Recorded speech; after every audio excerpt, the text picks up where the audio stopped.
দেশের এক সময়কার আলোচিত সমালোচিত মডেল নাইলা নাইম, যাকে নিয়ে কখনো প্রশংসা আবার কখনো বিতর্ক থেমে থাকেনি। সাহসী মন্তব্য আর খোলামেলা উপস্থিতির জন্য সব সময়ই আলোচনায় থেকেছেন তিনি। বিজ্ঞাপন চিত্র থেকে শুরু করে চলচ্চিত্রের আইটেম গান সবখানেই নাইলা নাইম নিজের উপস্থিতি জানান দিয়েছেন ভিন্নভাবে।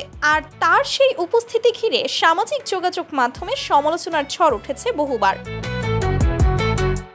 সম্প্রতি আবারও আলোচনায় এসেছেন এই মডেল। নিজের ফেসবুক পেজে এক পোস্টে জানালেন এক অদ্ভুত অভিজ্ঞতার কথা। কক্সবাজারের পানিতে নামলেই নাকি তার শরীরে চুলকানি শুরু হয়। নাইলা লিখেছেন, জীবনে কক্সবাজারে অন্তত 50 বার গিয়েছি শুটিং বা ঘুরতে, কিন্তু হাতে গোনা 3-4 বারই পানিতে নেমেছি, কারণ এক অতিরিক্ত মানুষের ভিড়, 2 পানিতে নামলেই শরীরে চুলকায়।